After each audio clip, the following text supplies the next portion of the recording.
Halo sahabat-sahabat inspirasi, kembali lagi di sesi kelas inspirasi. Kali ini saya tidak sendiri lagi dan saya sudah kedatangan tamu yang merupakan alumni dari SMP Bobri 3 Jogja.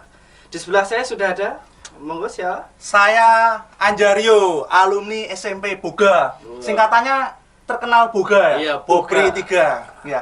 Saya alumni SMP Bobri 3 itu tahun 2006, teman-teman. Jadi saat itu langsung saya cerita ini. Langsung cerita. Saat itu kita itu setelah ujian akhir, pengalaman saya di SMP Bobri 3 itu sangat unik dan menarik. Saat setelah ujian akhir sekolah, ujian negara UAN, Ya. Kemudian nunggu pengumuman. Nunggu pengumuman. Nunggu pengumuman gempa. gempa saat itu. Kasian, Mas. Tahun 2006 tanggal 26 Mei. 26, ya. 26 Mei saat itu akan menunggu pengumuman itu gempa. Itu yang teringat di SMP Bobri 3 itu gempa Jogja itu paling berkesan gitu. paling berkesan, hampir roboh rumah soalnya. Dan sempat terpikirkan apakah lanjut SMA atau cukup aja SMP. ilmunya di SMP. Itu saat itu gempa. Oke teman-teman, itu flashback aja. Saya lulusan tahun 2006 SMP Bobri 3 dan sekarang saya jualan makanan. Wah, makanan apa tuh? Menarik itu, Mas. Ya, saya jualan makanan ayam geprek. Jadi kalau teman-teman di Jogja ada ayam geprek sambal toge itu Oh, punya saya. punya Mas Anjario ya? Punya saya. Tapi kalau teman-teman kan lihatnya pasti lihat, wah, ayam geprek sambal toge dan itu sudah 5 outlet di Jogja dan pasti terdengar mulus-mulus saja. Ya wah itu tuh. Wah aja, tapi kalau melihat ke belakang lagi perjuangannya itu SMP Bobri 3 juga ada sumbang asihnya di karir saya sampai 5 cabang ini. Boleh, Bobri 3, Boga, dan saya saat itu fokus di tata boga. Wah, Fokus di kuliner tata boga. Saat itu ada boga. Saat itu boga itu saat 17-an, Yeah. itu ada lomba masak. Dan Oh. kalau lomba masak itu nggak tahu kenapa saya pingin banget yang maju mewakili kelas. Oh, ya, Nah, saat ya, itu, ya. saat itu saya mulai belajar masak, belajar inovasi itu ya dari kecil, dari SMP. Jadi teman-teman kalau sekarang masuk baru ya, ya baru siswa baru. siswa baru. Nah, itu mulai kenali diri dulu, passionnya itu apa.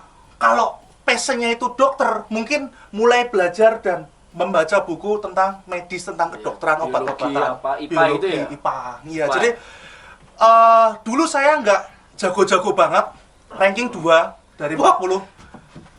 Iya, Nggak jago gimana? nggak jago-jago banget, jadi nggak perlu jadi nomor 1, yang penting jadi ranking 2, ranking 3 aja, Ya, ya. gitu loh. Tapi kita itu fokus sama Passion kita. Kalau misalnya musik, ya musik aja, fokus sama gitar, belajar gitar sehari itu 5 jam.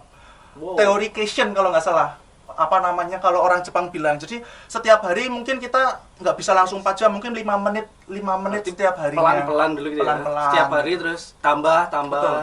Pelajaran lain itu nggak perlu bagus-bagus. Dulu saya ya nilai 8 aja cukup. 8 Nilai cukup ya, 8. Yang penting naik kelas dan nggak nakal kayak Ya. gitu loh. Jadi nggak perlu semuanya itu harus bagus, harus baik. Misalnya jago matematika, jago IPA, jago IPS, nanti nggak jadi bidangnya. Malah pusing ya, Mas. Malah Kayak pusing yang gitu loh. Jadi Ya. kalau memang jago masak ya, kalau 17 Agustus meskipun setahun sekali ya, Iya. tunjukkan, show off gitu loh. Ayo saya mewakili kelas lomba masak. Saat itu lomba Masak apa? apa Ya? itu? Telur orak-arik itu Oh. juara 3 dari 4.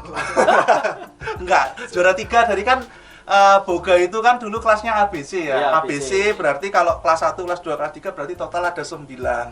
9. Ada 9 kelas, juara 3 dulu. 3. Ya, lumayan itu, Mas. Ya, saat itu juara 3-nya itu kelas 3. Nah, kan panitianya kelas 2, kelas 1. Bisa di lobby. Oh, enggak seperti itu. Jadi memang kualitas rasa. Tapi memang ada cara belajarnya dari kelas 1, 2 itu ya, Iya. untuk menemukan passion itu ya. Ya, jadi passion itu kalau ada yang bilang misalnya nih, apa namanya Sanders itu, KFC itu KFC. nggak perlu nggak perlu khawatir, Sanders saja harus memerlukan waktu 65 tahun Iya. untuk sukses. Bukan seperti itu menurut saya sih. Kalau misalnya Sanders itu mungkin kalau disuruh mundurin waktu, itu pasti dia pingin sukses di usia muda. Saya yakin. Iya sih. Saya yakin. Jadi sukses itu tidak perlu menunggu sebisa mungkin, apalagi teman-teman ini kan baru masuk SMP ya. SMP. Baru lulus SD, luar biasa. Selamat lulus SD. Luar biasa Luar ya. biasa, Mas. Apalagi di masa Biasa. pandemi seperti ini, banyak waktu di rumah. Iya. Iya benar. Ya, nggak perlu. Dulu SMP saya banyak pergaulan-pergaulan itu negatif. Serius, saya harus mengatakan ini pergaulan negatif itu pasti ada saat SMP. Suruh minum-minuman, suruh merokok, jangan mau. Tidak ada gunanya kita di Ya. depan. Sumpah demi Tuhan, tidak ada gunanya. Tidak ada gunanya. Daripada kalian beli rokok, mending buka channel YouTube. Bisa. Ya kan? Channel YouTube ya, apalagi sekarang media kan Media baru sekarang ya. lagi gencar-gencarnya. Iya. Industri 6.0 ini semua itu tergantung dengan internet. Semua itu pasti punya HP. Satu orang punya satu, minimal. Ada yang punya 3. Ya. Ada yang punya 3, punya 2. Ya, setidaknya punya satu lah ya. Jadi saran saya teman-teman yang masuk di SMP baru, SMP Bobri 3 tercinta ini, selamat bergabung. Jangan mengikuti pergaulan-pergaulan yang negatif karena tidak ada fungsinya. Cewek-cewek tertarik itu tidak karena kita itu merokok, tapi karena kita itu punya channel YouTube. Ya, keren ya. Wah, kamu Punya punya channel YouTube ya. Punya counter HP. Iya. Nah, kan lebih keren daripada beli rokok 15.000 ngerokok. Terus Habis cewek-cewek nggak mungkin respect sama kita, nggak mungkin tertarik gitu loh. Tertariknya kalau kita itu punya outlet, punya toko. Seperti itu, Mas.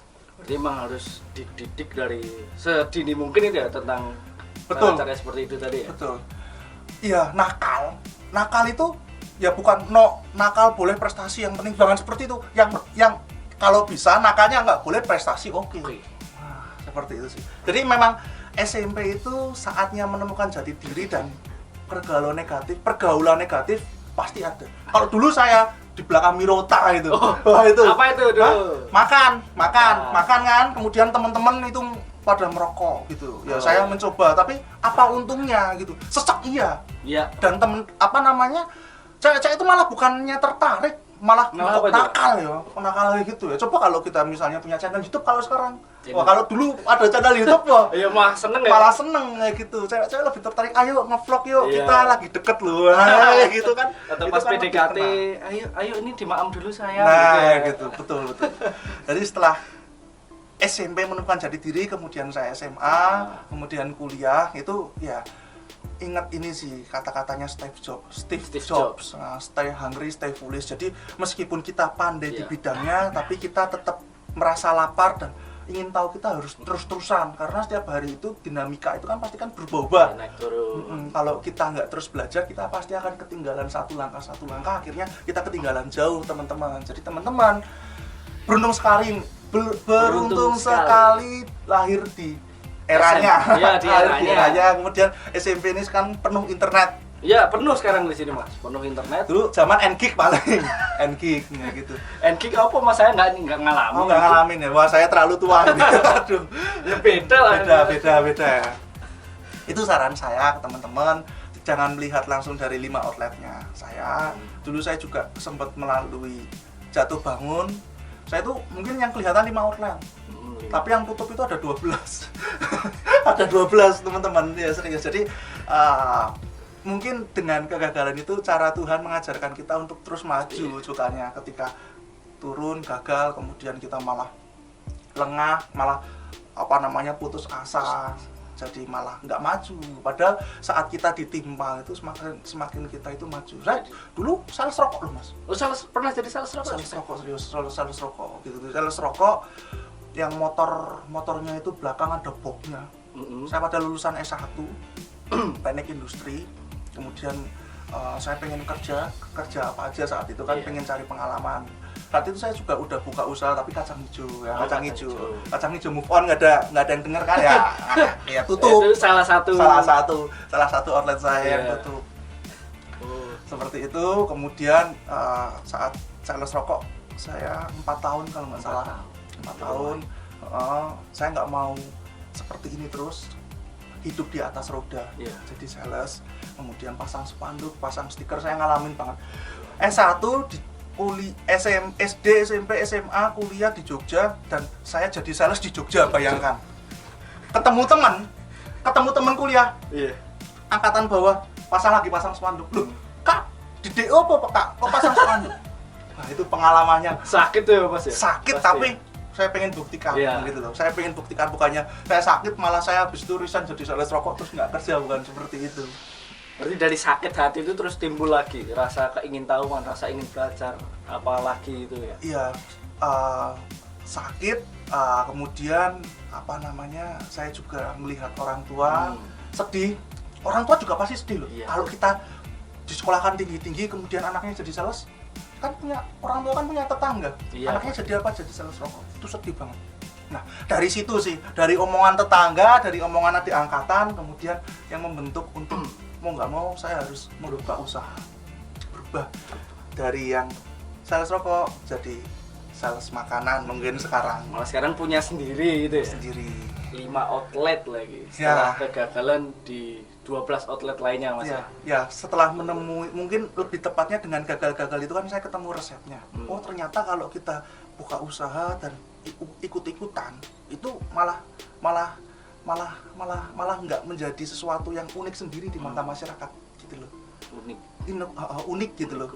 Kemudian saya apa kemudian saat itu ini ada kisah spiritualnya juga sih. Saat itu saya capek banget jadi sales rokok, masang spanduk itu 12 per hari di warung-warung. Kemudian saat itu ibu saya itu kan, saya pulang itu jam 6 sore pulang kantor, kemudian ada ibu saya mau makan apa lagi kayak gitu. Kemudian saya rasa terenyuh banget pasang spanduk, kemudian ya nanti aja bu gitu, nanti aja bu. Kemudian ibu saya duduk, kemudian saya langsung bersujud di hadapan ibu saya, ambil baskom, kemudian mencuci dan mencium kaki ibu saya, dan saya minta maaf. Meskipun saya pas itu bukan durhaka ya, bukannya saya menyalahkan, tapi pasti ada tingkah laku atau kata-kata kita yang mungkin menyinggung perasaan orang tua kita. Dan saya minta maaf dan saya minta doanya agar saya tidak terus-terusan menjadi sales, agar saya bisa membahagiain ibu dan adik-adik.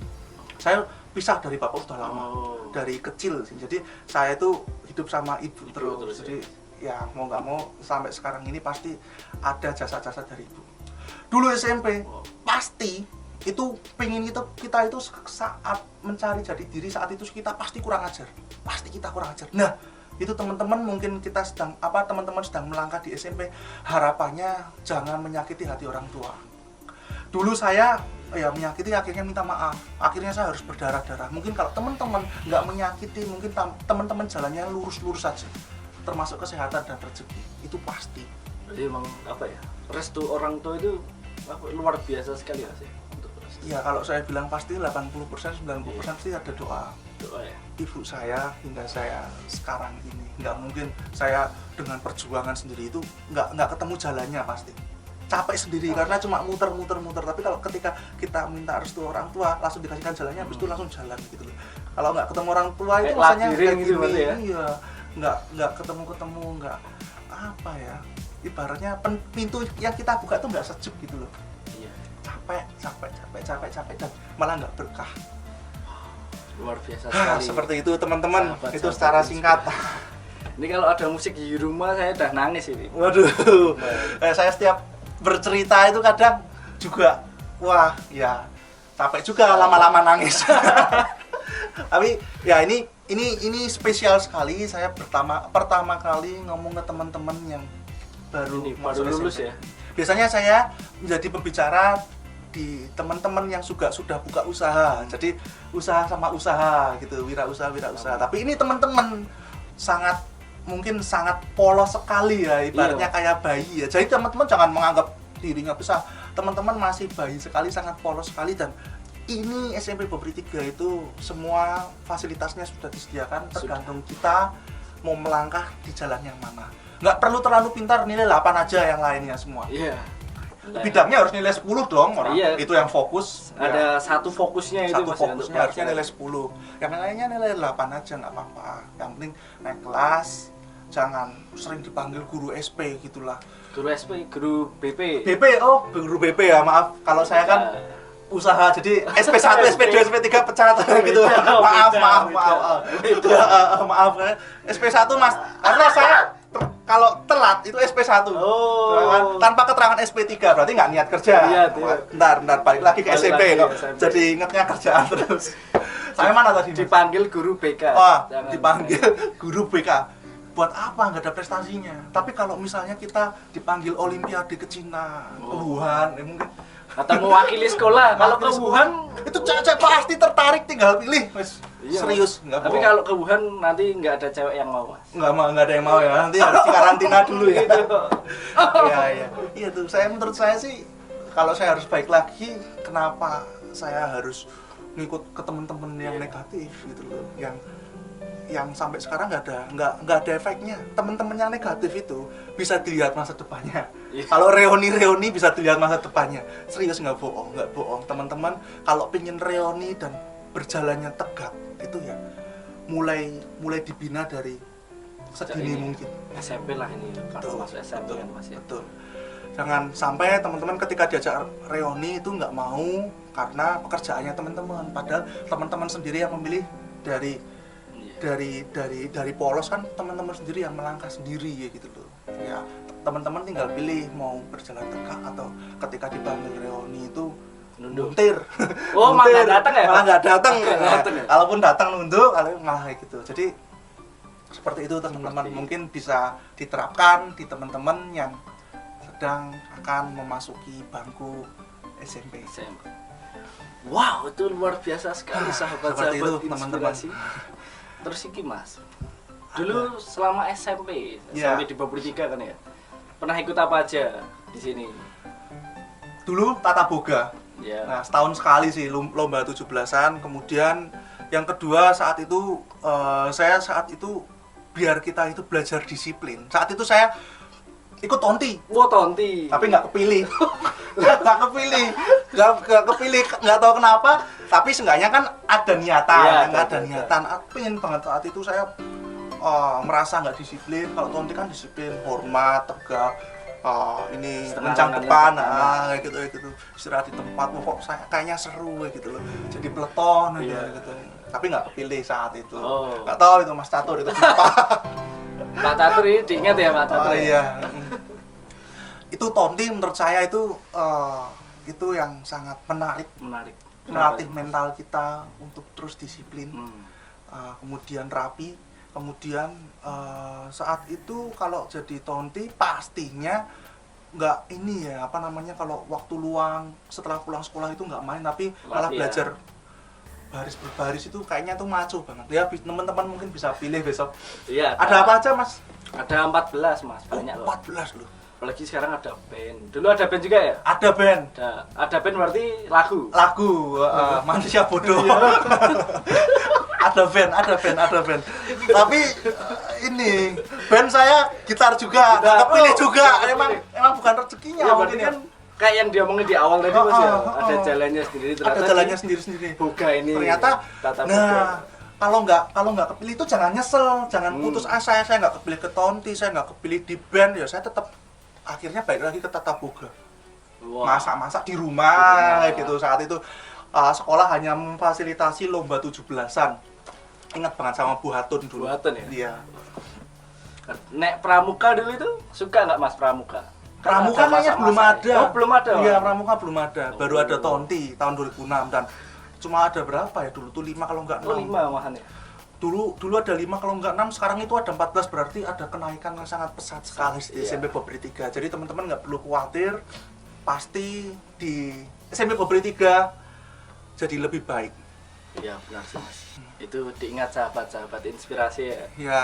Terus Mas iki, Mas ya kan dari tadi kan iki ya bercerita jatuh bangun. Iya. Terus pengalaman spiritualnya. Ya. Nah, sekarang ke pendidikan nih. Pendidikan. Saya mau tanya guru favoritnya siapa sih? Saya dulu guru favorit itu Bu Ana, tapi sudah almarhum. Bu Ana, karena apa? Bu Ana saat saya nggak lolos tonti, Bu Ana itu bisa mengajarkan kedisiplinan. Kayak gimana itu Mas? Saat itu kalau olahraga itu di lembah UGM. Iya. Nah, Bu Ana itu naik motor. Iya. Set 10 menit kalau nggak datang nggak ikut jam olahraga. Wah, itu kan semua pada lari. Nah, saat itu Bu Ana, tapi sekarang udah almarhum ya, juga tenang di sana. Kemudian Bu Atun. Dari Bu Atun itu kita selain mendapatkan pelajaran agama. Bu Atun agama kan. Mendapatkan pelajaran agama itu juga kita mendapatkan pelajaran hidup sih dari Bu Atun. Apa Mas pelajaran hidupnya? Saat itu beliau menyampaikan itu banyak sih cerita kisah-kisah yang Bu Atun yang alami ya gitu loh, dengan berdoa, dengan kita berbakti. Nah, mungkin akhirnya sampai saya minta maaf ke orang tua itu juga pasti ada sumbangsih dari hal itu. Sumbangsinya dari Bu Atun. Pelajaran olahraga dan pelajaran agama itu yang menguatkan mental. Terus untuk ini manfaat pembelajaran di sini yang bisa dijadikan bekal untuk belajar sehingga bisa jadi wirausahawan sukses. Bisa dikatakan sukses lah Mas ya? Saya belum. Saya targetnya 150 se-Indonesia. Itu masih jauh sekali ya. Jadi target harus jauh sekali gitu. Pelajaran. Ya, tadi yang saya sampaikan, pelajaran itu menurut saya itu yang penting kita memahami, nggak perlu kita itu mempelajari semua untuk jadi juara satu semua ya. Alangkah lebih baiknya satu bidang fokus. Matematika, biologi, fisika itu ya standar aja gitu. Saya dulu pelajaran nggak ada yang saya benci, nggak ada yang saya suka. Semua biasa, normal aja. Jadi menjadi siswa-siswa yang normal aja. Kemudian sukanya apa ditekuni. Ketika misalnya nggak pilih apa, tonti atau misalnya band, itu nggak perlu khawatir. Pasti bakat kita nggak di sana. Mungkin itu cara Tuhan untuk memberikan kita pintu yang lain. Mungkin kalau kita ngeband, mungkin malah kita jadi narkoba. Mungkin. Nah, jadi kan ambil hikmahnya aja. Kalau kita nggak keterima di suatu hal. Seperti itu. Wah, luar biasa sekali nih obrolan pada hari ini. Gak berat kayaknya buat anak-anak yang baru masuk sekolah. Mudah-mudahan bisa benar-benar fokus mendengarkan dan dijalani. Tapi saya tertarik sama yang ini sih Mas. Kita fokus pada satu hal, sama yang stay hungry and stay foolish. Ya, stay hungry, stay foolish, tetap luar biasa. Tetap lapar, tetap bodoh. Jangan menganggap diri kita pintar. Karena pasti ada yang lebih pintar. Kalau kita ada di titik pintar, itu pasti kita akan malas untuk belajar. Itu. Iya Mas. Itu teman-teman mungkin bisa jadi status teman-teman stay hungry, stay foolish. Nah, ini kan Steve Jobs ya. Wah, Steve Jobs mungkin malah terpikat kan cewek-cewek. Wah, itu dari mana kayak gitu. Lihat wah ini statusnya si ini kayak gini ya. Kemudian baca buku sih Mas. Oh, baca buku. Karena buku kan jendela dunia. Setelah baca buku ya keliling dunia. Kalau buku itu jendela dunia, kalau keliling dunia itu pintu dunia. Nah, itu teman-teman. Nah, mungkin ada pesan-pesan untuk teman-teman sahabat-sahabat inspirasi yang nonton Mas. Sahabat inspirasi SMP Bobri 3 Yogyakarta, selamat bergabung di keluarga besar kita. Besok teman-teman setelah masuk, harapannya mulai kenali diri. Jangan pacaran dulu. Jangan pacaran dulu, karena SMP itu biasanya identik dengan cinta monyet dan malah nggak fokus sama sekolahan, kemudian malah ikut ke pergaulan negatif. Malah fokusnya ke pacar terus Mas ya. Pacar terus. Ya. Saran saya fokus sama satu bidang. Yang bidang yang lain itu standar-standar aja. Standarnya itu 8 ya. Kalau satu bidangnya itu nilai 10. Terus yang lainnya itu nilai 8 aja. Kemudian kalau misalnya nggak terima di salah satu bidang tonti atau band, itu tidak perlu kecewa, ambil hikmahnya aja. Dan mulai mungkin teman-teman mungkin ada berapa siswa ya? Ini ada 89 siswa. Itu buka channel YouTube aja semua, karena itu sangat baik untuk kedepannya. Iya, sangat baik. Nah, sebelum kita buka outlet, lebih baik kita buka channel YouTube. Selain itu akan mendatangkan finansial, tapi itu juga bisa membentuk kepribadian teman-teman. Dulu saya nggak bisa ngomong di depan kamera, sekarang nggak bisa juga. Cuma sedikit lancar. Sedikit lancar. Jadi dari situ, karena dengan buka channel YouTube kita akan mengenali, oh aku tuh pengen apa sih, pengen makanan atau misalnya aku tuh pengen game ya, nggak apa-apa, nanti difokusin aja teman-teman. Itu untuk teman-teman yang akan bergabung di SMP Bogor 3 tidak perlu masuk ke pergaulan negatif, karena kalau mau reuni pasti malu, serius nggak bohong. Antara nunduk, nenggak, mah nggak dateng ya? Oh ya tuh nggak bisa, atau misalnya malah ngajakin reuni malah diblok WA-nya. Duh, salahnya apa saya gitu. Seperti itu teman-teman. Oke, itu tadi sahabat-sahabat inspirasi. Ya. Intinya seperti lagu Via Valen ya. Yang ini apa yang untuk Asian Games ya? Apa itu? Jadi sing apa satu titik apa sambil nyanyi Mas. Satu titik itu. Nah, intinya fokus pada satu titik saja dan kita akhiri sesi kelas inspirasi ini. Mungkin Mas Anjario ada tambahan? Ya, stay hungry, stay foolish, Steve Jobs. Terima kasih teman-teman. Bye bye.